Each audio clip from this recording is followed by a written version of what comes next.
Hello and welcome to GM Tips 191. Yes, I am finally frickin' doing a GM Tips. Now, bad GM updates, I will keep you on that as a friend to all of you because I know some of you want to know where Kim and I are at because you guys care. And I really appreciate all of you that care so much and really do care what happened to GM Tips, Rick, and that want to know what's going on. So, today's GM Tips, it is going to be on a very special book. It is the new Book of the Damned by Pathfinder.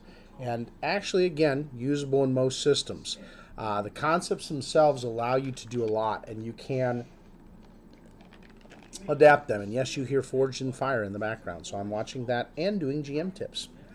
See how well I multitask. So, let's get into things. Now, Kim and my updates come at the end. So if you guys want to hang on to that, great. I'll give you updates, let you know where we're at.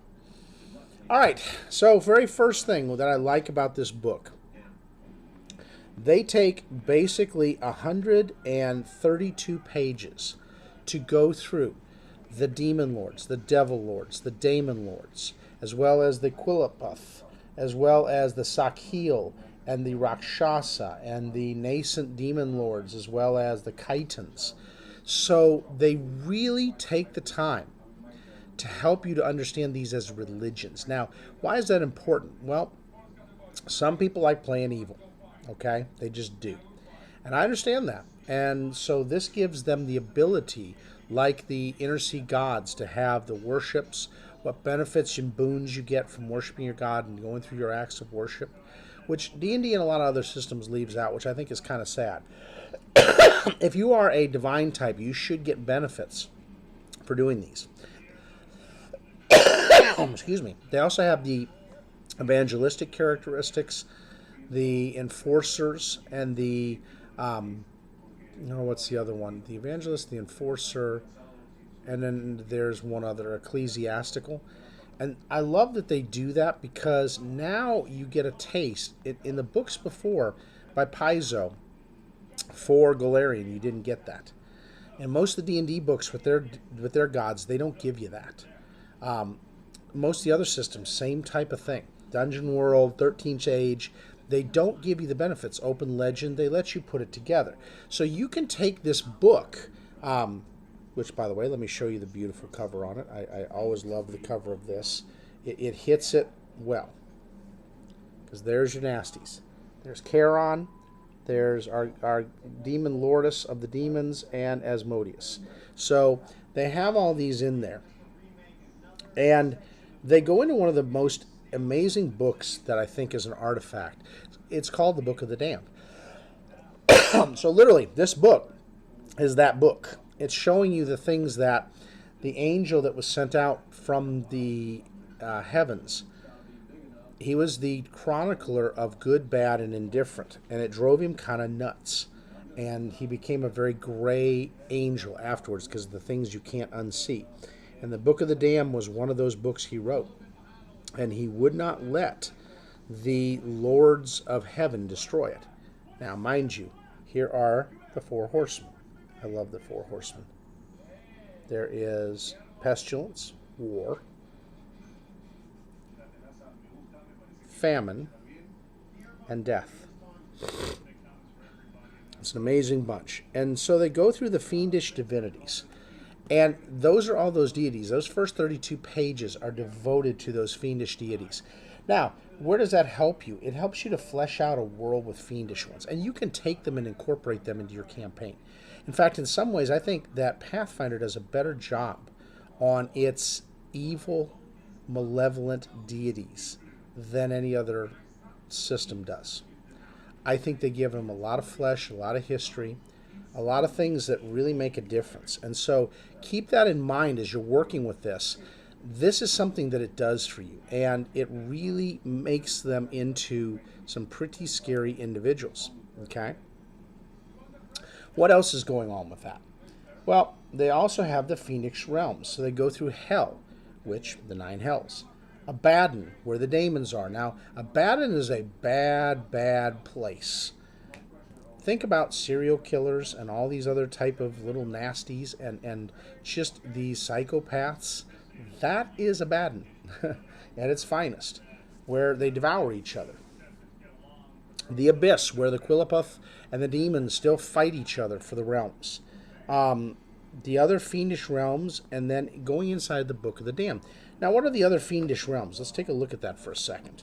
I'm going to go to page 163, and I'm going to give you some other ones that you may want to be aware of. So keep that realm. The Kyton sanctuaries. The Kytons are kind of your Cenobites. Best way to put them, they're your Cenobites out of Hellraiser. And I love them because the Kytons are piercing, nasty, just warped kind of thinking lawful evil. And they discuss the Abbey of Nevers and Cercelad, or Cercelad, Shevika, and Zovakalm. The Holding of the Rakshasas. That is an amazing place. They're on every material plane, including Galarian, but the Rakshasas have a holding where they come from. The Oni Daimo strongholds. So those of you that love Onis, and boy do I like Onis. I've always loved the Asian demons and nasties. Those are pretty much it. And then the home of the Sakhil, or Sakhils, called Zilbalba, the land of dread. They go into that some. And so I love that they do those things. And again, love the picture here of the Book of the Damned type of thing. They go through the legend of it, who the victims are, and the book itself, as well as the demi-plane created by it. And then they give you some actual knowledge that you can get from the book as you go through it. And I love how they use the different nasties in there. Because it really does take you into those type of things. Now, after that, they go into what kind of fiendish influence is there on worshippers of fiends and demons and other things, and what these cults are and what they do to benefit or harm the characters or NPCs. Again, that influence is important because you're going to use that in your game, and you're going to use that to help you to build up how nasty these things really are. And again, sometimes guys, I'll be honest, I'm not big because of my religious background on evil. But as a GM, you got to play it up, and you got to make it what it is. It is nasty. It is skin affecting. It puts goosebumps on your skin or raises the hairs on your skin. So you have to look at it that way. These are not good things that go along. These are scary creatures that may go bump in the night that will make any person just shiver in fear. These are what these kind of things are in these cults, and they're nasty things. But they got cults of Sakhils and Rakshasas. They even give you feats for these type of cults and subdomains and domains, including arson, the dragon, the entropy, fear, flotsam, isolation, moon, revelry, saurian, scaly kind, slavery, and on around. Plus, they give you new spells. And those are all things that you can incorporate into your game. And they give you rituals. These rituals are nasty rituals that the baddies can do. And I love the look of this ritual as they go in and do some of the different things.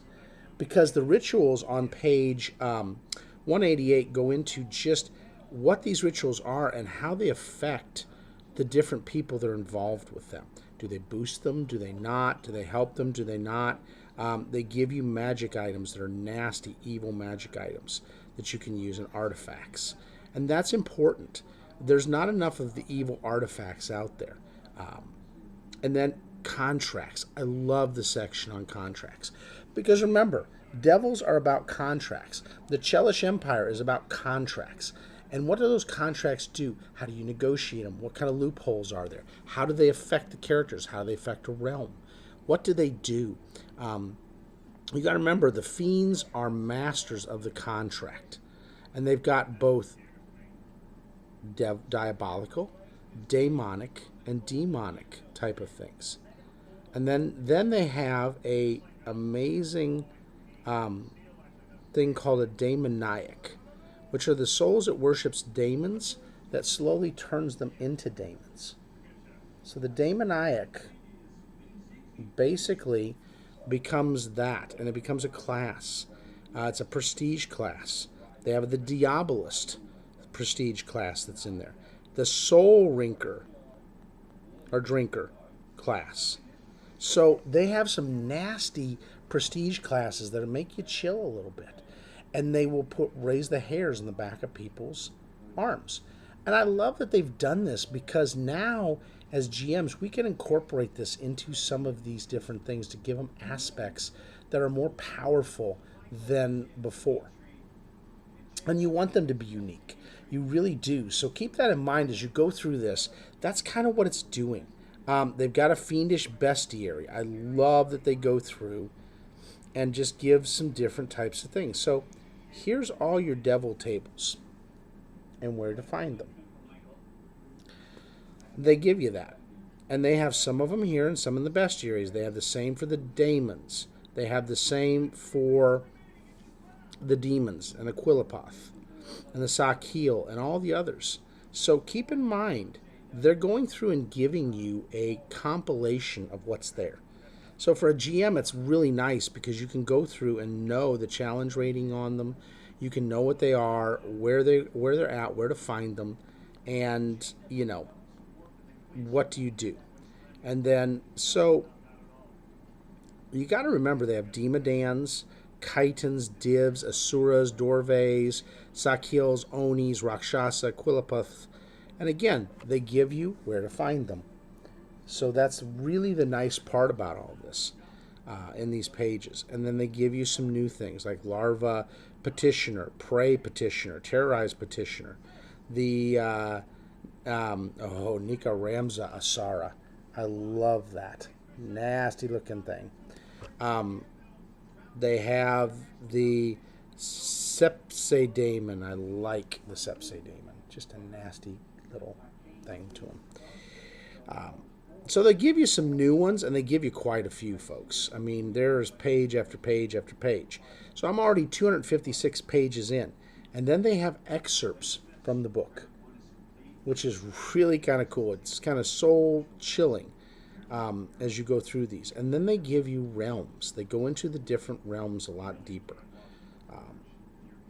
So what's amazing about this book, you remember the book of Ultimate Evil and Ultimate Good that they did in D&D 3.5? This is kind of like that. It's different, but it's kind of like it in the fact that it's going to really allow you as a DM to flesh out some of what's happened in this realm, why it happened, the history. And you can adapt it to your world. That's the nice part about this. And having these type of creatures, remember, run them what they are. People do not run outsiders, I think, as powerfully as they should. They are scary individuals. Like, for instance, in Reign of Winter, I had some Daemons come, and they were the spider-like Daemons. And they were tearing tops off of these tanks that had these brains of generals in them to animate them. Well, they had died, so what were they doing? They were eating the brain and the soul. And so the characters were kind of like, whoa, that's not right. The Coffin Man, he's a Daemon, didn't necessarily attack a good party. Why? Because he was imprisoned by Baba Yaga, and he respected the Baba. And so, because they wore the mantle, he didn't harm them. Oh, he had a lot of jokes at their expenses. And he forgot to tell them things at times until they got back. But he never laid a finger on them. And he still hasn't. So, the thing you got to remember, these creatures don't always attack every good person they see. That's not how their nature is. They are not about just automatically rending something apart because it's not of their alignment. So keep that in mind as you look at these kind of things. Evil doesn't always necessarily attack. It doesn't always necessarily slay. It doesn't always necessarily cause malicious harm. It does what it does for a reason, okay? And you got to keep that in mind. It's not there to automatically just go attack willy-nilly. The more malevolent low level, yes, because they aren't as bright. The higher levels love to play games. And play games they do, and they're worse than the Fae sometimes. So that's what you got to remind the characters, is these things are malicious to the core, and they will be malicious. So, Book of the Damned, worth the buy? Yeah, for the $9.99 PDF, absolutely. For the full cost, that's up to you. I'm going to have it for my collection. I think it's kind of cool. So that's my review on the Book of the Damned. Updates. Oh, my friends. So, you guys have seen this. It's a beautiful thing. Every day is not easy. Kim said it best, summing it today. We're going to annoy each other, and we're going to love each other. That's what couples do. I told my boss today, my boss asked, Rick, during my review, you're working hard, I know you are. But I've sensed almost like a backing off a little bit. You're not calling me as much. He says, are you becoming disillusioned with our company and just not getting enough wins? I said, no, Joe. I love this company. I really do. I enjoy my job. I work hard. He goes, well, something's off with you. What's wrong? I'm not a liar, folks. I told my boss everything. And my boss was understanding. He really was. And he says, I'm going to talk with JC a little bit because he needs to know too. It's my big boss. And he said, Rick, we value you a ton. And he goes, I want you and Kim to do well. He says, I do. He says, he said something that just really impacted me, guys. He said, you are one of the most loving and forgiving people I've ever met in my life. He says, you don't hold all this over Kim. You don't beat her up. He says, most of us would. And he goes, not that that should, relieve her of anything. But he said,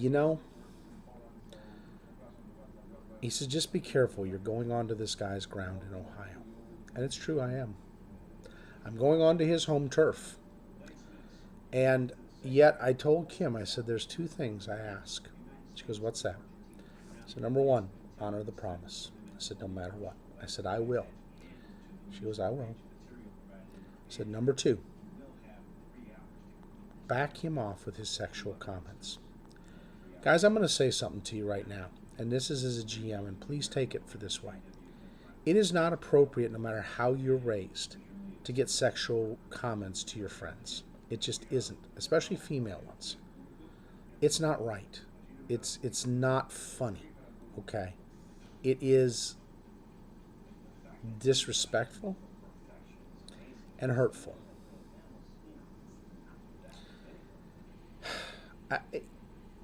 He has backed off a lot. He really has, and Kim has backed him off a lot. It's hard because sometimes, guys, I feel like I'm the second choice because he was the first. He was there first. And you guys know how that is. That's hard to be chose second. It hurts. It hurts a lot. But it doesn't mean I don't love her. And it doesn't mean I don't believe in us. And we're going to get there. We are. She does enough that makes me think, God, I love you so much. And I do. She texted me this morning. She didn't have to. A ton. I texted her some. She texted me a ton. And she started the texts. Other than me, I just kind of left her a little thing of have a good day. She kept the text going, and I'm glad she did. I love talking to her.